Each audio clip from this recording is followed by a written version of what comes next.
The black sedan pulled up with the quiet authority of money and power.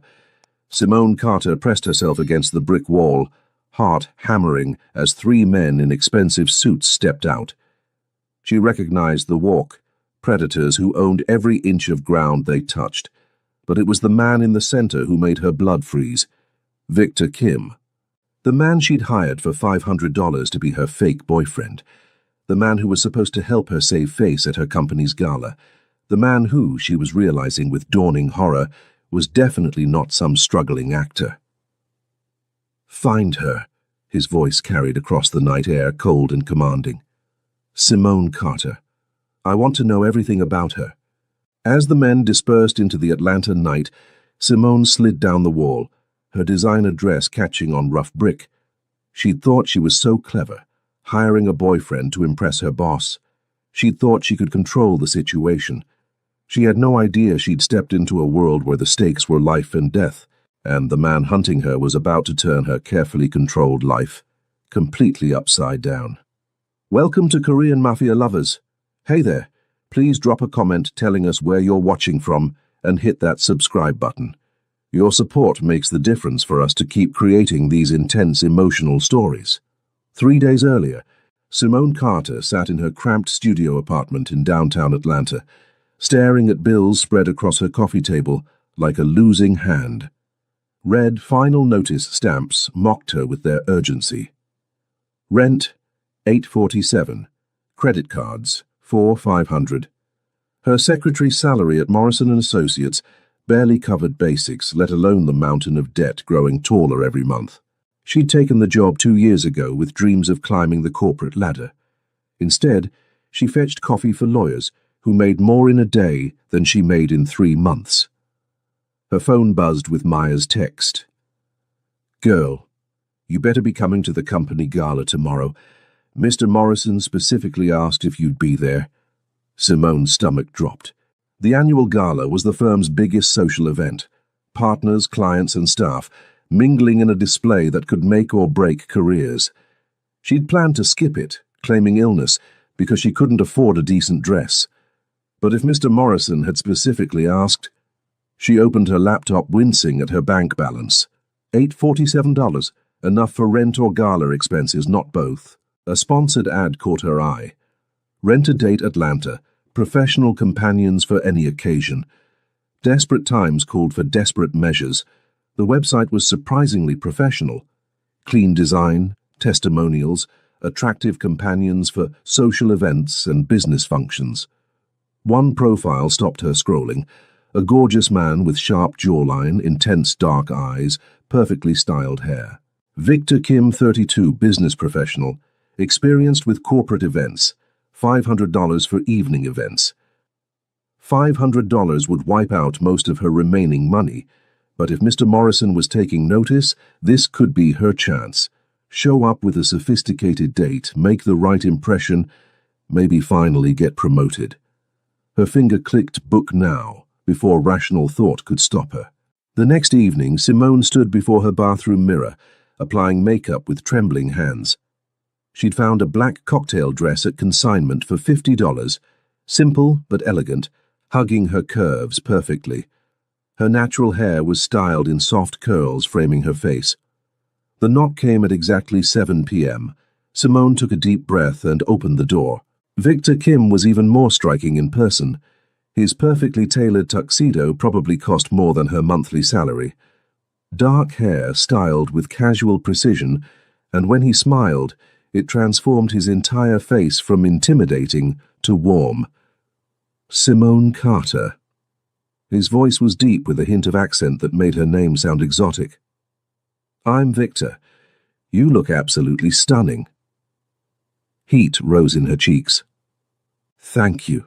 You clean up well yourself." He stepped closer and she caught expensive cologne, woody and masculine. "Before we go, we should discuss our story. How long dating? How did we meet?" 6 months. Coffee shop in Buckhead. You're in business consulting. Perfect. He offered his arm with old-fashioned courtesy. "Shall we?"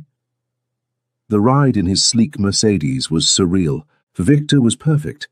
asking about her job, interests, listening with genuine attention. By the time they reached the Four Seasons, Simone had almost forgotten this was an act.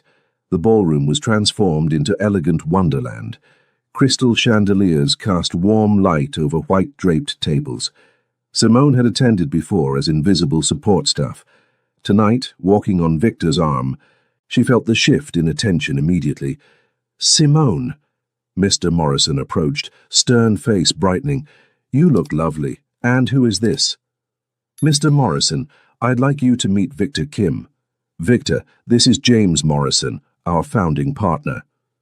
Victor's handshake was firm, smile confident but respectful.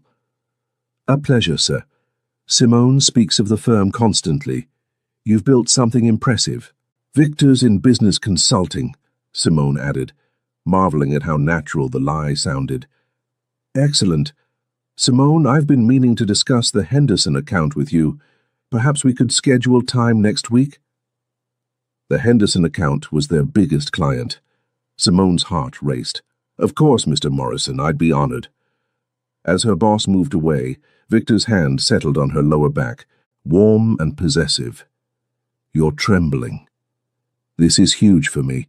The Henderson account could change everything." Something flickered in his dark eyes, an expression she couldn't read. "You deserve recognition for your hard work." The evening continued like a dream. Victor was perfect, charming colleagues making her laugh, dancing with skill suggesting expensive lessons. When he held her close during slow songs, Simone forgot this was pretend. "You're very good at this," she said as they swayed together. "At what?" "Making me feel like I'm worth $500. His steps faltered. "Simone, it's okay. I know what this is. But thank you for making tonight special." His hand tightened on her waist. "You have no idea what you're worth."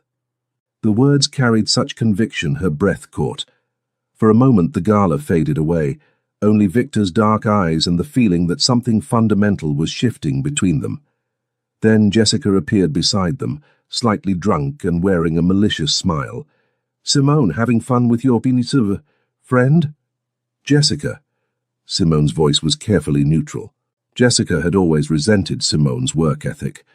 "It's just so interesting. I could have sworn I saw your dates photo on some website. What was it called? Rent or something?" Blood drained from Simone's face. Around them conversations quieted as people turned to listen. She felt Victor tense, but his expression remained perfectly calm. "I think you might be confused," Victor said, his voice carrying a subtle edge that made Jessica step back. "Perhaps you should focus on your own evening." There was something in his tone, quiet authority speaking of power and consequences. Jessica's smile faltered, and she mumbled an excuse before hurrying away. But damage was done. Simone felt curious stares, whispered conversations starting. Her carefully constructed evening was crumbling. "I need air," she whispered, pulling away. She made it to the hotel's garden terrace before tears started. All her hopes of finally catching a break, destroyed by Jessica's jealousy and her own desperate gamble. "Simone." Victor's voice was soft behind her. Just don't. I'll transfer the money tomorrow. You can go. Look at me." Something in his voice made her turn. In moonlight, his face was sharp angles and shadows, but his eyes were gentle. "What Jessica said doesn't matter. What matters is that you're brilliant, hard-working, and deserve better than this. You don't know me. I know enough." He stepped closer. "I know you work 2 jobs for your mother's medical bills. I know you've been passed over for promotions 3 times, despite being the most competent person in that office.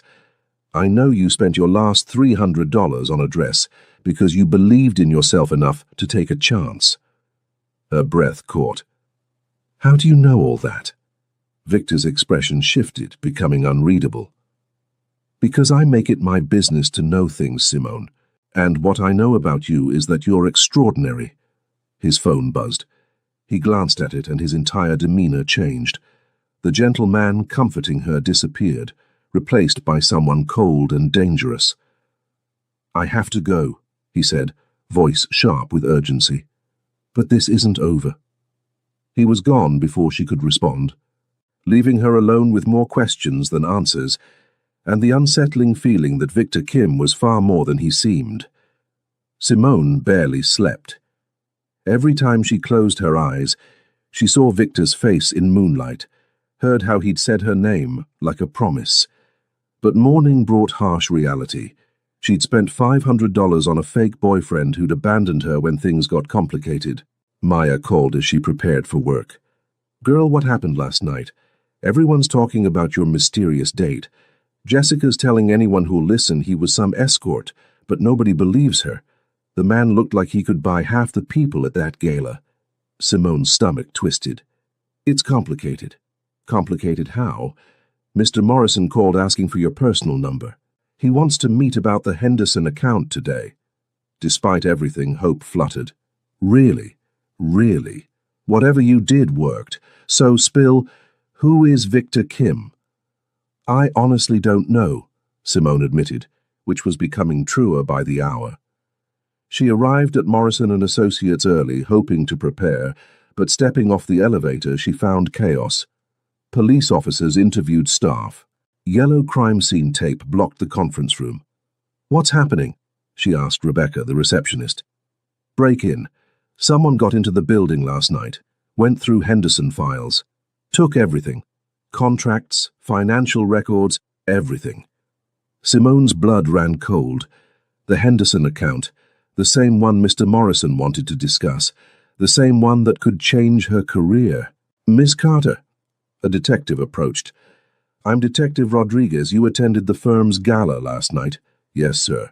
"Notice anyone acting suspiciously? Anyone particularly interested in the firm's business?" Victor's face flashed in her mind, how he'd tensed when Jessica mentioned the website, the mysterious phone call, his sudden departure. But something held her back. No, nothing unusual. Mr. Morrison's office door opened. "Simone, good. We need to talk." His office felt different, less like a seat of power, more like a bunker under siege. Morrison gestured for her to sit, then closed the door carefully. "The Henderson account. How much do you know about their business?" "Their logistics, import-export 5-year client. What they import and export is complicated." His voice was carefully neutral. "There are aspects requiring discretion, complete discretion." A chill ran down her spine. "What kind of aspects?" "The kind that make them valuable clients and dangerous enemies." He leaned forward. "Simone, I need complete honesty. Have you ever discussed the Henderson account with anyone outside this firm?" "No, sir, never." "Good." He relaxed slightly. "Last night's break-in wasn't random. Someone specifically targeted Henderson's files, someone who knew exactly what they were looking for." "Inside job?" "Someone with specific information about our security and filing systems." His eyes sharpened. "Tell me about your date." "Victor Kim." Her mouth went dry. "What about him?" "Where did you meet? How long have you known him?" The lies felt flimsy now. "Coffee shop, 6 months." "What does he do?" "Business consulting." Morrison pulled out his phone, showing her a photo. Victor, but not the gentleman from last night. This Victor was in a black suit, surrounded by serious-looking men, walking from what looked like a courthouse. This photo was taken 3 months ago in Los Angeles. Victor Kim, also known as Seung-ho Kim, leaving federal court after charges were dropped. Charges related to money laundering and racketeering. The room tilted. "That's impossible." "Simone, I need you to think carefully. Did Victor ask questions about your work, our clients, the firm's security?" She tried to remember conversations, but her mind was reeling. "He knew things about me, things I never told him." "What kind of things?" "My mother's medical bills being passed over for promotions. He said he made it his business to know things." Morrison's face went pale. "Simone, I think you may be in danger." Rebecca's voice came over the intercom. "Mr. Morrison, There's a Victor Kim here to see Simone Carter. Says it's urgent. Blood drained from Simone's face. He's here. Don't see him, I'll call security. No. Simone stood, surprising herself with decisiveness. I need answers. Simone, if this man is who I think, then I'm already involved, aren't I? The Henderson account, the break-in, Victor showing up. This isn't coincidence. I'm already in the middle of whatever this is. Morrison studied her. You're stronger than I gave you credit for. I have to be. She walked to the lobby on unsteady legs. Victor stood by reception, and seeing him in bright office lighting was jarring. Still devastatingly handsome, impeccably dressed, but there was an edge now she'd missed before. The way he held himself spoke of coiled power. Simone. His voice was warm, but his eyes were watchful. We need to talk. Yes, we do, but not here. They walked to a small cafe 2 blocks away, neither speaking. Simone's mind whirled with questions and fears, but underneath was strange inevitability. Whatever Victor Kim really was, she'd been pulled into his orbit the moment she'd clicked, book now. The cafe was nearly empty.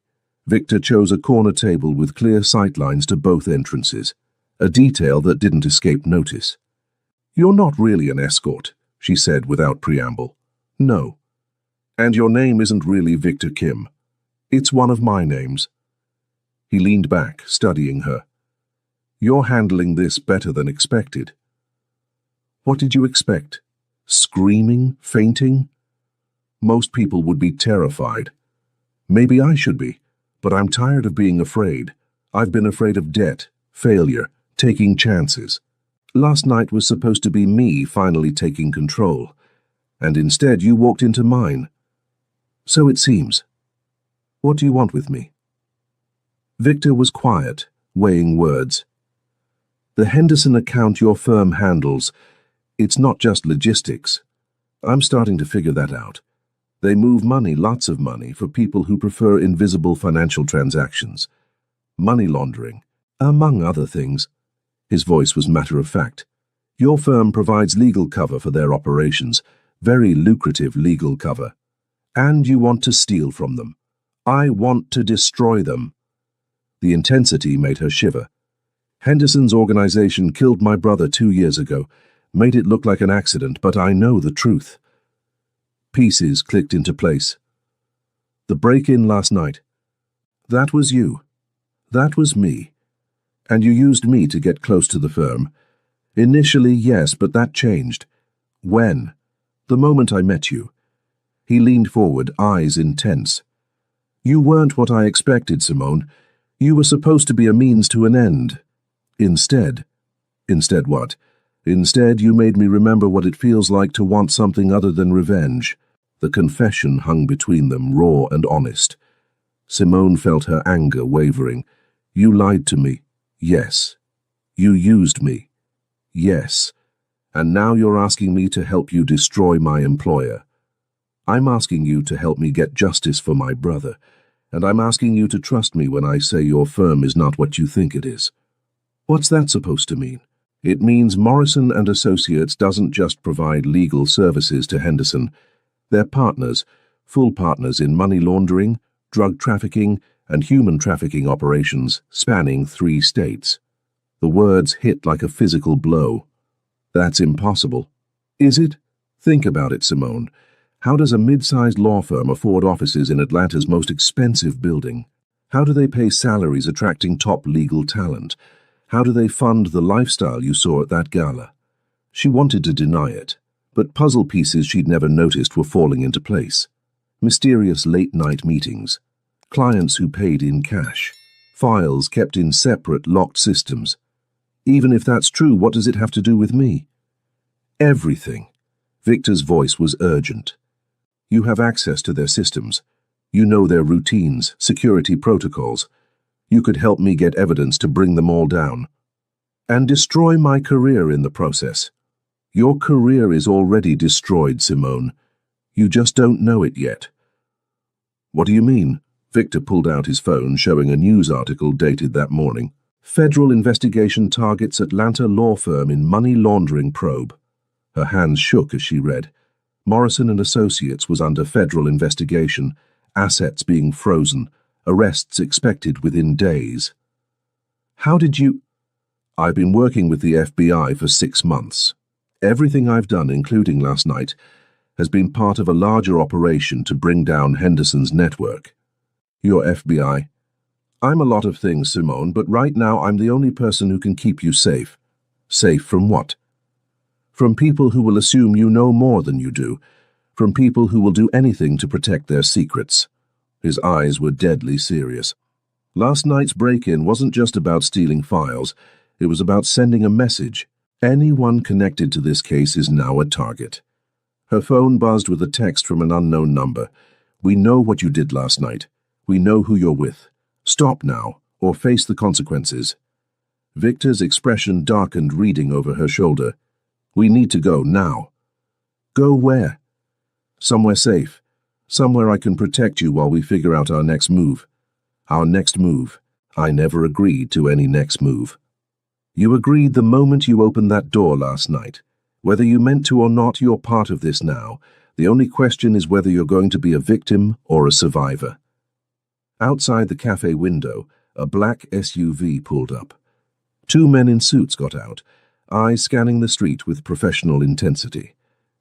Decision time, Simone, Victor said, hand extended. Trust me or take your chances with them. She looked at his outstretched hand, then at the men approaching the cafe entrance. Everything logical told her to run, call police, trust the system she'd believed in her entire life. But the system had never protected her before. The system had kept her trapped in debt and desperation, while criminals in expensive suits got rich off human misery. She took his hand. Victor's Mercedes was parked in the alley behind the cafe, and they reached it just as the men entered through the front door. Simone's heart pounded as Victor pulled smoothly into traffic, movements calm despite their urgent escape. Where are we going? She asked, watching mirrors for pursuit. Safe house, FBI maintains several in the city. He glanced at her, expression softening. Are you okay? No. I'm terrified, confused, and apparently unemployed as of this morning.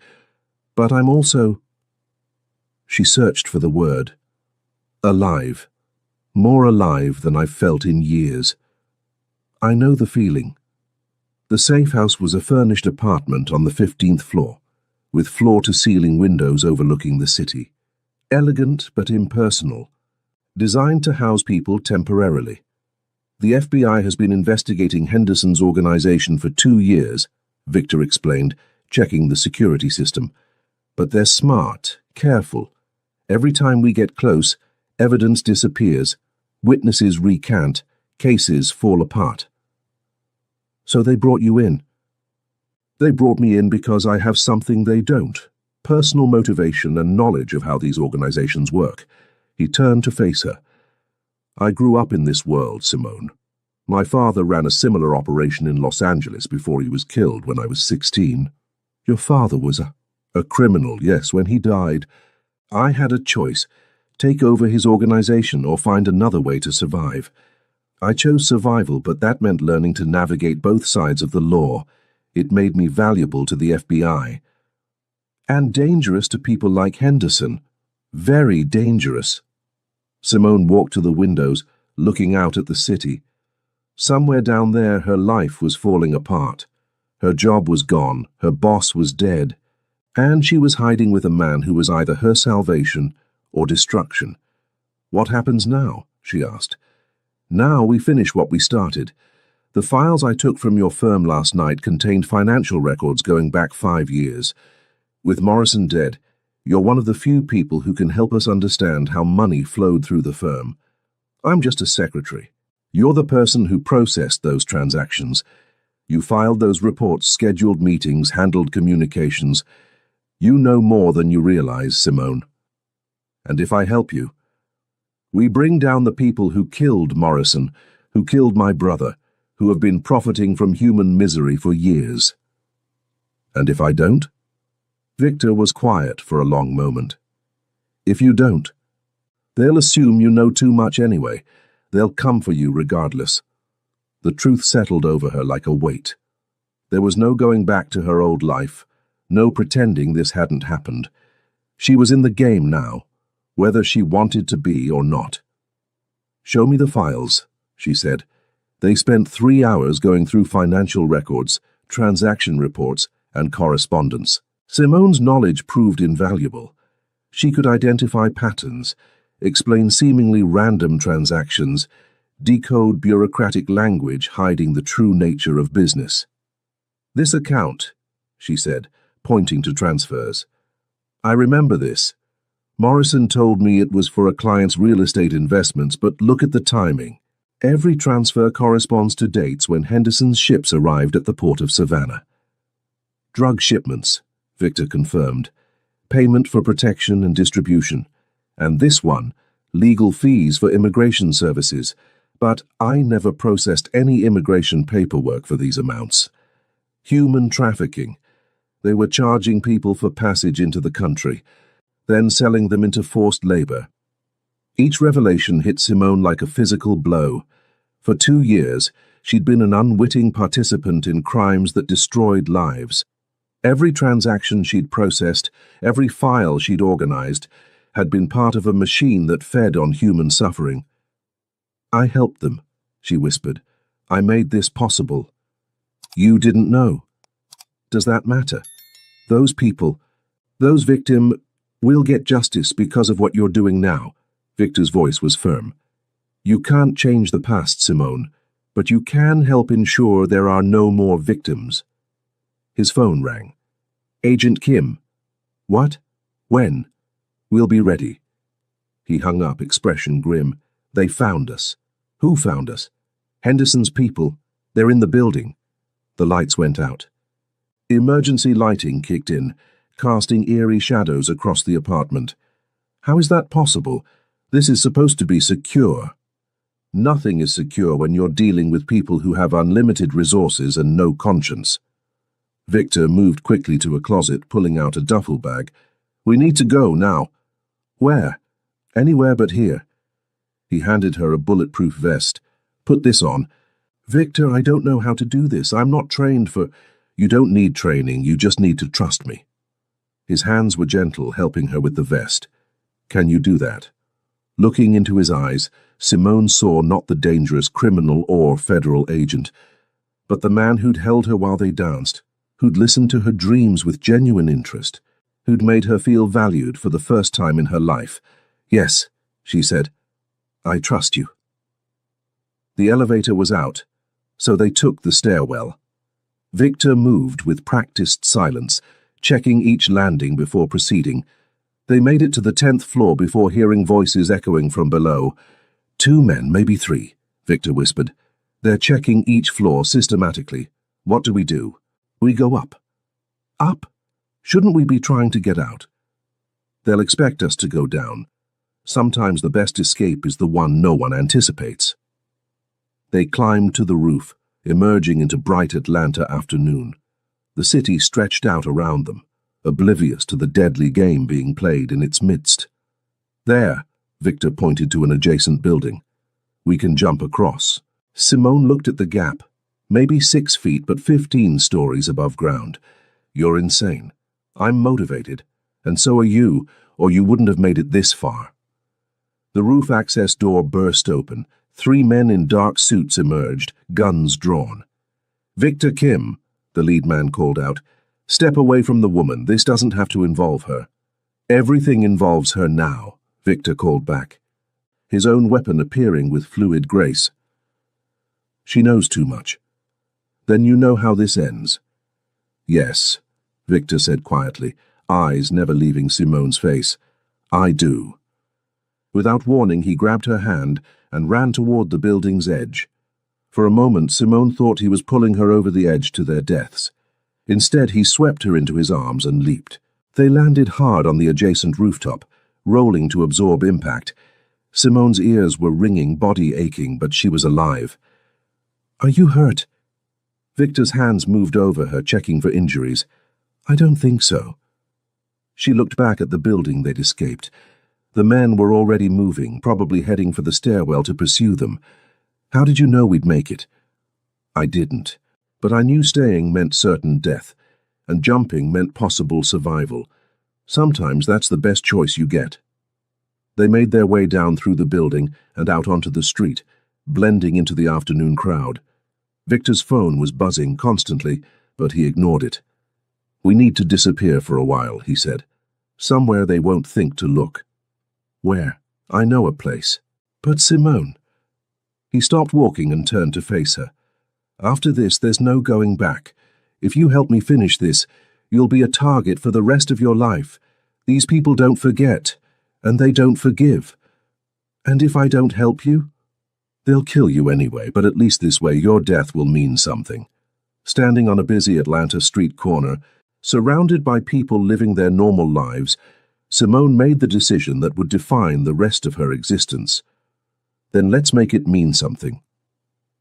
The warehouse in industrial Atlanta looked abandoned, but Victor led her through corridors to a hidden section converted into a high-tech operations center. Banks of computers lined the walls. Surveillance monitors showed feeds from across the city.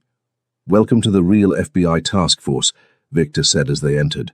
A woman in her 40s looked up from a computer terminal. "Agent Kim, we've been trying to reach you." "Agent Sarah Chen, meet Simone Carter." Simone Sarah is the lead investigator on the Henderson case. Agent Chen studied Simone with sharp eyes. "Ms. Carter, I understand you've had quite an eventful day." "That's one way to put it.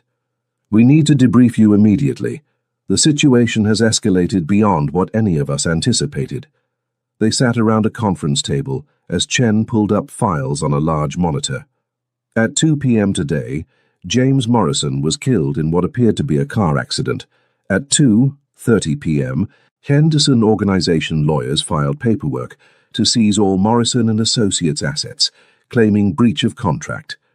At 3 p.m., 3 key witnesses in our investigation disappeared. "Disappeared how?" Simone asked. "Vanished, no trace. Their families have no idea where they are." Chen's expression was grim. "This is coordinated effort to eliminate anyone who could testify against Henderson's organization, which includes me, which definitely includes you." Chen leaned forward. "Ms. Carter, what I'm about to tell you is classified, but given your situation, you need to understand the full scope of what we're dealing with." She clicked to a new screen showing a complex organizational chart. Henderson's operation isn't just local, it's part of an international network spanning 12 countries, generating over $2 billion annually in illegal revenue. They traffic drugs, weapons, and people. They launder money for terrorist organizations. They've corrupted officials at every level of government. Simone stared at the chart, trying to process the magnitude. And Morrison and Associates was part of this. Morrison and Associates was the legal backbone of their entire East Coast operation. Every major transaction, every property acquisition, every shell company, it all went through your firm. How long has this been going on? At least 8 years, possibly longer. The weight hit her like a physical blow. For 2 years, she'd been processing paperwork for an organization that destroyed lives on an industrial scale. Every invoice she'd filed, every meeting she'd scheduled, had been part of a machine feeding on human suffering. "I need a moment," she said, standing abruptly. She walked to the window overlooking the warehouse floor, trying to steady her breathing. Victor appeared beside her, his presence both comforting and unsettling. "I know it's a lot to process," he said quietly. 8 years, Victor. 8 years of this, and nobody stopped it. People tried, investigators, prosecutors, journalists, they all ended up dead or discredited. His voice was bitter. "That's why the FBI brought me in. Sometimes you need someone who understands how these organizations think, how they operate. Someone who grew up in that world." "Yes." She turned to face him. "Tell me about your brother. The truth this time." Victor was quiet for a long moment. "Min-ho. He was 3 years younger than me, and everything I wasn't. Kind, trusting, believed the best in people." "What happened to him?" He fell in love with the wrong woman. Sarah Henderson, daughter of the man who runs the organization we're trying to bring down. Minho thought he could save her, help her escape her father's world. Victor's voice was tight with old pain. Instead, she led him into a trap. They made his death look like an accident, but I know the truth. I'm sorry. He was going to be a teacher, can you imagine? My little brother, who grew up in the same world I did, wanted to spend his life helping kids learn to read. Victor's smile was bitter. He was the good one. I'm just the one who survived. You're more than that. Am I? He looked at her with genuine curiosity. What do you see when you look at me, Simone? The question caught her off guard. I see someone who's been hurt, someone who's angry but trying to channel that anger into something meaningful. I see someone who held me like I was precious last night, even though it was all supposed to be fake. It wasn't fake. Not the way I felt. Victor, I know it's crazy. I know the circumstances are impossible, but what I felt when I held you, when I saw you light up talking about your work, when you stood up to Jessica's cruelty with such grace, that was real. Agent Chen approached them. We've received new intelligence. Henderson is moving tonight, liquidating assets, eliminating witnesses, preparing to disappear. If we don't act now, we'll lose our chance. What do you need from us? Victor asked. The financial records you obtained from Morrison and Associates contain account numbers and transaction codes we need to freeze Henderson's assets. But the codes are encrypted, and we need someone who understands the firm's system to decode them. All eyes turned to Simone. That would be me. It's dangerous, Chen warned. Henderson's people are monitoring all electronic communications. The moment you access those systems, they'll know where you are. How long would I need? 30 minutes, maybe 45. And how long before they could trace the access? 10 minutes if they're fast. Victor stepped forward. It's too risky. It's the only way, Simone said quietly. You said it yourself. Sometimes the best choice is the one that gives you possible survival instead of certain death. Simone, no. Her voice was firm. I've been running from risk my entire life, playing it safe, keeping my head down, hoping someone else would solve my problems. Look where it got me. She turned to Chen. What do you need me to do? The next hour was preparation. Chen's team set up a secure connection to Morrison and Associates servers, while Victor coordinated with tactical teams positioned around the city.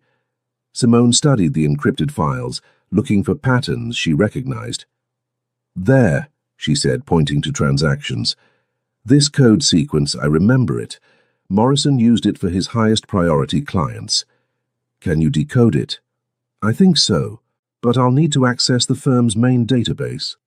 That's the risk, Chen said. The moment you log in, Henderson's people will know. Then we better work fast. At 8 p.m., Simone sat at the computer terminal. Her hands shook slightly as she entered login credentials. The Morrison and Associates system came online, and she began navigating to encrypted files. I'm in, she announced. Clock starts now, Chen said. 10 minutes before they can trace us. Simone's fingers flew over the keyboard, accessing files she'd organized but never fully understood. Account numbers, routing codes, transaction histories, all the digital breadcrumbs of a criminal empire. First account decoded, she announced. Cayman Islands, $47 million. Freezing it now, Chen confirmed. Second account, Switzerland, $23 million is frozen. Third account. Simone paused, staring at the screen. This can't be right. What is it? This account is registered to Morrison and Associates, but it's not in any of our official records. It's James Morrison's personal account. How much? Victor asked quietly. $156 million. The room fell silent. Chen was first to speak. Morrison wasn't just facilitating Henderson's money laundering. He was skimming. That's why they killed him, Victor realized, not because he was cooperating with the FBI, but because he was stealing from them. Which means... Simone's voice trailed off as implications hit her. Which means they don't just want to eliminate witnesses, Chen finished. They want to recover their money. And they think you know where it is. An alarm started blaring. They've traced us, Chen announced. Everyone out now. But as they moved toward the exit, the lights went out. Emergency lighting cast eerie shadows across the warehouse as armed figures appeared at every entrance. Federal agents, a voice called out. Drop your weapons and surrender. That's not FBI, Chen said grimly. That's Henderson's people with stolen equipment. Victor grabbed Simone's hand. Stay close to me. Gunfire erupted across the warehouse. Chen's team returned fire from behind computer terminals and equipment racks. In the chaos, Victor pulled Simone toward a service corridor she hadn't noticed before. Where are we going? Emergency exit. Chen's people will hold them off as long as they can. They made it halfway down the corridor before a figure stepped out of the shadows ahead. Sarah Henderson, beautiful, blonde, and pointing a gun directly at Simone's chest. Hello, Victor, she said, her voice carrying a slight southern accent. I've been looking forward to seeing you again. Sarah. Victor's voice was cold. I should have killed you 2 years ago. You should have, but you always were too sentimental. Her eyes shifted to Simone. Just like your brother. Leave her out of this. I'm afraid I can't do that. You see, Miss Carter here has something that belongs to my family. $156 million to be precise. I don't know anything about that money, Simone said. Of course you do. You processed the transactions. You have the access codes. You're the only person left alive who can transfer those funds. Even if that were true, why would I help you? Sarah's smile was cold. Because if you don't, I'll kill Victor, the same way I killed his brother. Slowly. Painfully. While you watch. You won't get away with this, Victor said. The FBI knows everything. The FBI knows what we've allowed them to know. Did you really think we weren't aware of your little investigation? We've been feeding you information for months, letting you think you were making progress.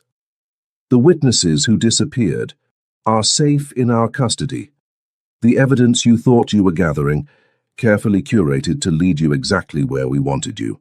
Simone felt the world tilting. The files Victor stole from the firm contained exactly what we wanted them to contain, enough truth to be believable, enough lies to be useless in court. But Morrison's death was necessary because he got greedy. But it also served our purposes perfectly. It brought you and Victor together, made you trust each other, made you think you were fighting for justice. The pieces clicked into place with horrible clarity. You've been manipulating us from the beginning. From the moment Victor contacted that escort service, did you really think it was coincidence that he was available that exact night, that he was perfect for your needs? Simone looked at Victor, seeing truth in his eyes. You knew. You knew I was going to hire you. I knew someone from Morrison & Associates had made an inquiry. I didn't know it would be you. But you took the job anyway. I took the job because it was my mission. I stayed because... He looked at her with such intensity her breath caught. I stayed because you changed everything. How touching, Sarah said, but we're wasting time. Miss Carter, you're going to transfer that money to an account I specify. Now. And if I refuse... Sarah's gun shifted to Victor. Then I start by shooting him in the knee, then the other knee. Then we see how long his noble spirit lasts. Don't do it, Simone, Victor said quietly. Whatever happens to me, don't give them what they want. How heroic, just like your brother. Sarah's finger tightened on the trigger. He said the same thing right before I put a bullet in his head. Something snapped in Victor's eyes. With movement too fast to follow, he lunged at Sarah. The gun went off, the sound deafening in the confined space. Both figures went down in a tangle of limbs. Victor! Simone dropped to her knees beside them. Victor was on top, his hands around Sarah's throat, but blood was spreading across his shirt. Sarah's gun lay a few feet away. The money, he gasped. Transfer it to the FBI account. Chen has the routing number. You're hurt. Do it now, before more of them come. Simone grabbed Sarah's phone and accessed the banking app she'd seen her using. With shaking fingers, she navigated to the account Victor had identified and initiated the transfer. $156 million, flowing from Henderson's hidden account to federal custody. "Transfer complete," she announced. Victor's grip on Sarah's throat loosened, and she gasped for air. "You have no idea what you've just done," she wheezed. "My father will hunt you to the ends of the earth." "Let him try," Victor said, his voice weak but determined. "We have everything we need now." Sirens were approaching, real FBI this time, Chen's backup finally arriving. Sarah Henderson was taken into custody, and paramedics rushed Victor to the hospital. As Simone sat in the ambulance beside him, holding his hand while medics worked to stop the bleeding, she realized everything had changed.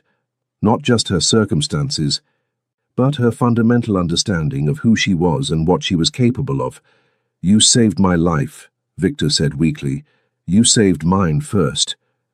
We're even then." "No," Simone said, squeezing his hand. "We're just getting started." 2 weeks later, Simone stood in the witness box of a federal courthouse in Atlanta, facing a room full of reporters, prosecutors, and defense attorneys. The Henderson organization's trial had become the biggest criminal case in Georgia's history, and her testimony was crucial to securing convictions. "Ms. Carter," the federal prosecutor began, "can you tell the court about your role in processing financial transactions for Morrison and Associates?" Simone's voice was steady as she recounted the details: the coded transactions, shell companies, systematic laundering of money from drug and human trafficking operations. Every question answered was another nail in the coffin of the organization that had destroyed so many lives. In the gallery, Victor sat in the front row, his arm still in a sling from the gunshot wound, but his eyes never leaving her face. His presence gave her strength, reminded her she wasn't alone in this fight for justice. "And the $156 million recovered from Mr. Morrison's hidden account," the prosecutor continued. "How were you able to access those funds?" "I had processed the original transactions that created the account. When I decoded the files, I recognized the patterns and was able to trace the money back to its source." "What happened to those funds?" "They were transferred to federal custody and are being used to compensate victims of the Henderson organization's crimes."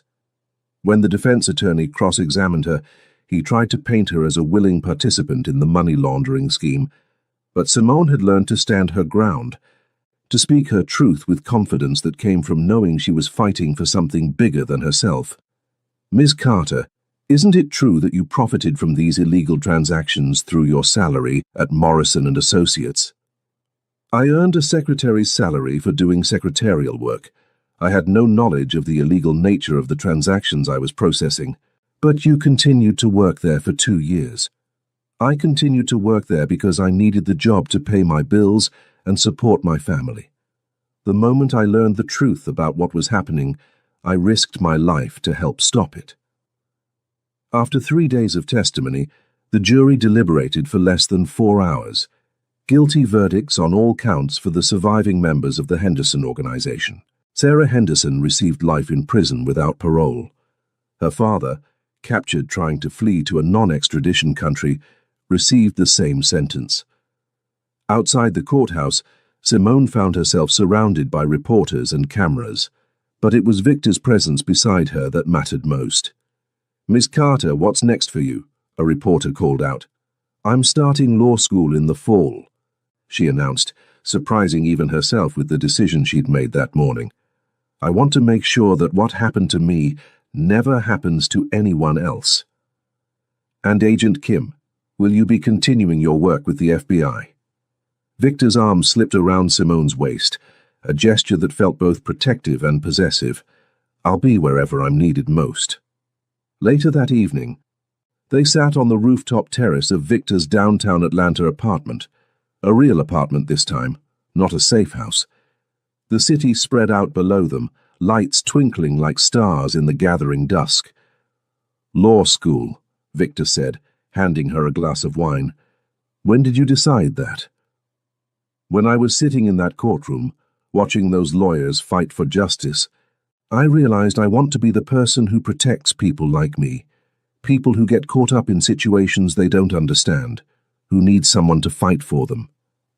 It won't be easy. Nothing worthwhile ever is. She looked at him over her wine glass. What about you? What happens to Victor Kim now that the case is closed? That depends. On what? On whether a certain law student might need a study partner. Simone laughed, the sound bright and free in the evening air. Are you asking me out, Agent Kim? Because I should warn you, I have very high standards now.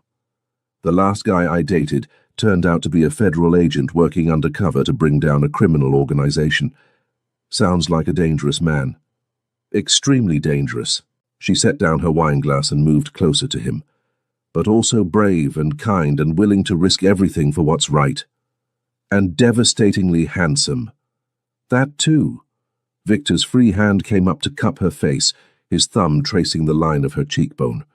Simone, what we went through together, it wasn't normal. It wasn't how relationships usually start. Nothing about us has been normal. I need you to know that what I feel for you isn't just adrenaline or trauma bonding. It's not because we survived something together. Then what is it? It's because you're the strongest person I've ever met. Because you looked at an impossible situation and chose to fight instead of run.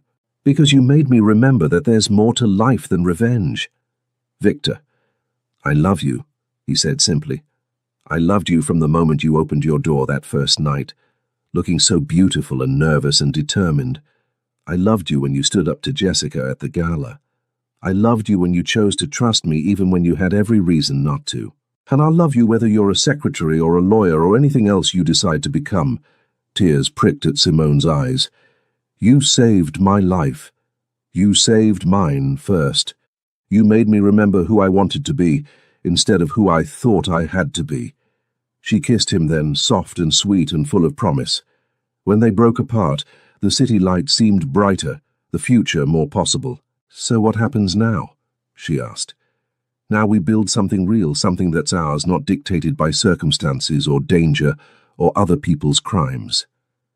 I'd like that. Good. His smile was warm and genuine, free of the shadows that had haunted him for so long. Because I have plans for us, Simone Carter. Big plans. Such as helping you get through law school. Such as maybe finding a house with a yard where we can have barbecues and argue about whose turn it is to do the dishes. Such as building a life that's boring and normal and perfect. Boring sounds wonderful. It does, doesn't it? They sat together as the night deepened around them, talking about the future with the easy intimacy of two people who had seen each other at their worst and chosen to stay. The trauma of the past weeks was already beginning to fade, replaced by something stronger and more lasting. Victor, Simone said as they prepared to go inside. Yes? Thank you. For what? For showing me that I'm worth more than $500. His laugh was rich and warm. Simone Carter, you're worth everything. Years later, Simone Carter Kim stood in her law office overlooking downtown Atlanta, reviewing case files for her latest clients, 3 women who had been trafficked by an organization similar to Henderson's. Her firm, Carter & Associates, specialized in representing victims of organized crime, and she'd built a reputation as one of the most effective advocates in the Southeast. The door opened behind her, and she smiled without turning around. She knew that walk, that presence. How did the deposition go? Victor asked, wrapping his arms around her from behind. Better than expected. The defense attorney tried to intimidate my client, but she held her ground. She's stronger than she knows. Sounds familiar. Does it? Simone leaned back against his chest, still amazed by how perfectly they fit together. How was your day? Productive. The new task force is making good progress on the Valdez case. Victor had left the FBI 2 years earlier to start his own consulting firm, helping law enforcement agencies understand and combat organized crime. His unique background made him one of the most sought-after consultants in the country. Any interesting developments? Actually, yes. He turned her in his arms, his expression serious. "We received intelligence about a new organization moving into Atlanta, similar structure to Henderson's group, but more sophisticated. Do you think they're connected to the women I'm representing? That's possible. We should compare notes." "Later," Simone said, reaching up to straighten his tie. "Right now, I have more important things to think about. Such as the fact that it's our anniversary. 3 years since the night you hired me for $500. Best investment I ever made, even though it nearly got you killed, especially because it nearly got me killed." Her smile was radiant. "It led me to you. It led me to this life, this work, this purpose. It led me to becoming the person I was always meant to be." Victor's kiss was soft and reverent, full of the love that had sustained them through trials and triumphs alike. When they broke apart, his forehead rested against hers. "I have something for you," he said. "Victor, we agreed no gifts. It's not that kind of gift." He pulled a small velvet box from his pocket, and Simone's breath caught. "Is that—" "Simone Carter, you transformed my life from the moment I met you. You made me believe in justice instead of just revenge. You made me believe in love instead of just survival. You made me believe in a future instead of just the past." He dropped to one knee in her law office, surrounded by the case files of people they were fighting to protect, in the city where they'd found each other and built their life together. "Will you marry me?" The ring was perfect, a classic solitaire that caught the light from the windows, simple and elegant and eternal. But it was the look in Victor's eyes that took her breath away, the love and hope and absolute certainty that they belonged together. "Yes," she whispered, then louder, "Yes, of course, yes." As he slipped the ring onto her finger, Simone thought about the journey that had brought them to this moment. The desperate secretary who had hired a fake boyfriend for one night was gone, replaced by a confident attorney who fought for justice every day. The revenge-driven federal agent was gone too, replaced by a man who had learned to build instead of just destroy. They had both been transformed by love, by purpose, by the choice to fight for something bigger than themselves. "I love you, Simone Carter." "I love you too, Victor Kim. Forever." Outside their windows, Atlanta hummed with life and possibility. Somewhere in the city, there were people who needed their help, cases that needed their attention, justice that needed their fight. But for this moment, there was only love, only the promise of a future they would build together, only the certainty that they had found in each other exactly what they never knew they were missing. The poor secretary and the Korean Mafia boss had become something neither had imagined possible, partners in every sense of the word, fighting side by side for a better world. And it had all started with $500 and the courage to take a chance on love.